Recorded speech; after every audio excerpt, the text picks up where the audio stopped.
The year was 1963, November 25th, 1963 to be exact. We, like every other American family, was planted in front of our black and white televisions in sadness.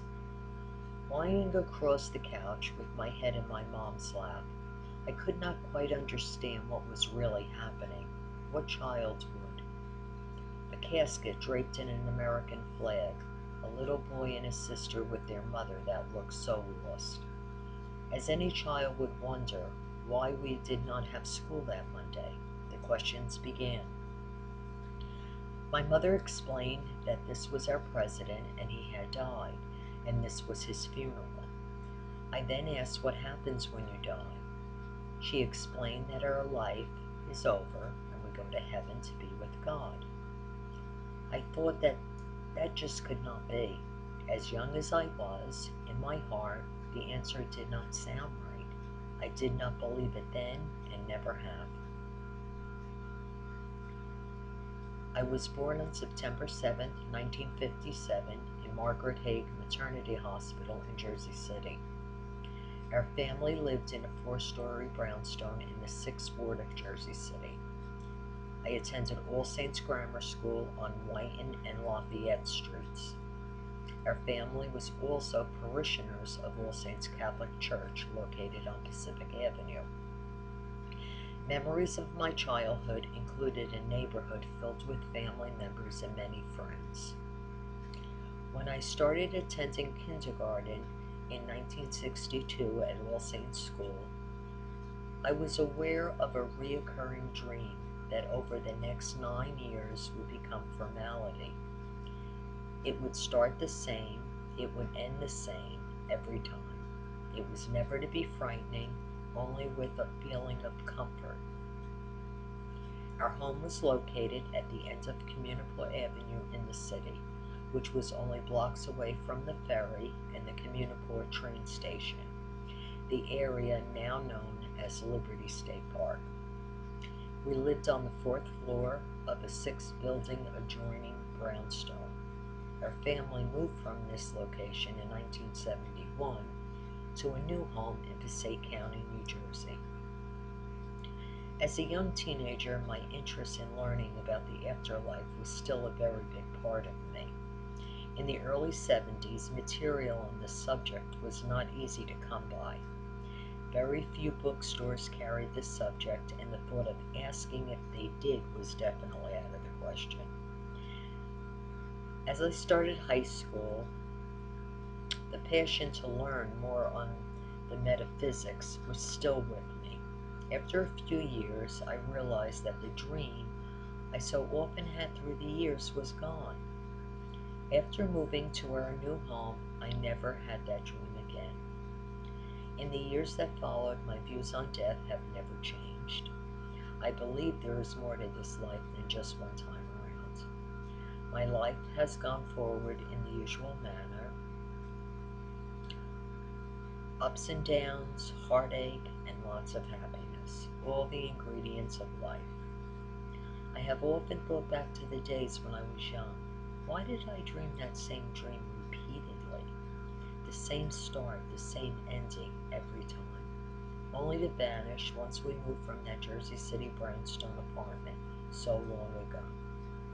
As an adult, I now know the dream had meaning. It would not be until many years later would I learn more about the very place I was born and grew up in. Research of any type has now become endless in the age of the internet. Anything we want is right at our fingertips, just a click away. I have taken full advantage of the access to all the subjects I enjoy that once were so very difficult to find. On my journey to higher learning, I have often wondered if my dream was a message that came from above or a psychic imprint in my room. The dream of the little child had held so lovingly in the arms of a woman whose warmth filled the room. After all these years, the question still haunts me daily. What was that all about? I knew it was time to find out. Since the dream involved the baby being dressed and taken out of the crib, I thought maybe it had something to do with the kidnapping. I started research through the internet using my old Jersey City address, with few results found. Over the course of the next 5 years, every now and then I would search again with the same results. One day while searching, I realized that no matter what I searched under, the Lindbergh kidnapping kept coming up. I thought this to be odd since the incident did not take place in Jersey City at all. I decided to start reading a little on that case since I did not know too much about it. I wanted to know why it matched my searches. What caught my eye was the fact that the Jersey City Police Department was very much involved in that case, even though this was almost 56 miles away from the city. I read on and came across a person of interest named Enrico Girardi. The next thing I did was purchase 2 books. I needed to read as much as possible. Since I am not one to believe in coincidences, the thought of a main suspect in this case had the same last name as my family in Jersey City was reason enough to be investigated.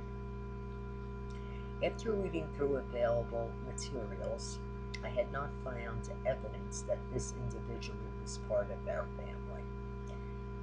My books were placed aside, and there they sat for 3 months collecting dust. A short time later, our family had experienced an event with my grandson. He often spoke of his 2 friends, Danny and Sally, who were sister and brother. No one thought anything of this other than they being children from his school. Well, it turned out that they were not his classmates. The 2 children didn't even attend the school at all, at least not in this century. Myself and my daughter, we sat down with him, and I asked him to describe the children to me, what they looked like, what clothes were they wearing. By the description of their clothing, I knew that these children were from a long time ago. After weeks of searching records, I located Danny and Sally. They were not brother and sister, rather cousins, both passing on at the ages of 7 and 8 years old in 1813. The cemetery records show these children are buried in a family plot close to each other in Newton, New Jersey. As with any young child, this is very common since children are not yet programmed to doubt the unexplained. We are convinced that he has had clairvoyant abilities as early as the age of 3. Since Michael was very young, it was best to seek out someone with experience that he could go to and relate his experiences with. I myself, I can feel energies. If I walk through a cemetery, I can feel energies in a cemetery. If I'm in a hospital, it affects me. As far as seeing spirits like my grandson had, I never experienced actually seeing. So I really didn't know how to help him, or, I didn't know what to even tell him, so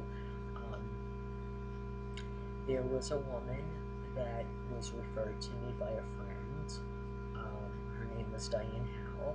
She was the owner of the Open Lotus in Franklin, New Jersey, and she offered those type of services for children. She owns and operates the Open Lotus. She has been a student of metaphysics for over 30 years and has been teaching and guiding others on their journey for the past 25 years. Diane is a Reiki master and teacher, crystal healing master and teacher, archangel healer, master teacher, hypnotherapist. She's a spiritual counselor. She's a minister. She's hands-on touch healer, a tarot reader, and a clairvoyant. And she has also appeared on the television show Psychic Kids. I was excited to see Diane myself, so I made an appointment with her. Me and my daughter had decided that I would see her first, and then my daughter would make an appointment for her and my grandson. Our meeting was set for Wednesday, April 14, 2010 at 11 a.m. Upon entering her location, the feeling of calm just sweeps over you. I was instantly attracted to the surroundings. We sat for a while. I explained to her the interests I have had with psychic abilities, and the primary reason for the visit was to enhance the ability I knew already existed in myself. I never mentioned Michael to her at this point. We sat and we did meditation and visualization exercise. During the meditation, I was asked to think of a question. I was then instructed to describe to her exactly what I was seeing and feeling. The first question concerned family matters and lasted roughly about 20 minutes. Diane then asked me to think of another question, which of course at this time my mind went blank and I had to sit there for a few seconds to think. All of a sudden it popped in my head. Who was the baby in the crib? Was my second question. I didn't offer any other information about this. I didn't tell her that it was a dream. We proceeded with the exercise, and halfway through, Diana asked if I knew if this baby was a boy or a girl. I relayed to her I always felt that the child was a boy, even though the child's name was never mentioned throughout my dream. As we continued, she asked me to describe the description of the child. And during the exercise, she was getting a feeling as to who the dream was about. After verifying the physical description of the child, Diane proceeded to ask me if this child could be the Lindbergh baby. I almost fell out of my freaking chair, and within seconds I started to cry. Diane said she was certain the child in my dream was indeed that of the Lindbergh baby. That day has changed my life forever. I have since dusted off those books, and my journey had begun to uncover what I always knew had meaning. I have never doubted that the constant feeling that there was something more to all this than just a dream. It was the desire to pursue what I knew was to be. This dream had become part of me many years ago, at a time of being absolutely unaware of any knowledge connected with this event. The research that has been done during the past 3.5 years has uncovered many interesting facts. I now know that this was meant to be. This is my story, my reason to believe.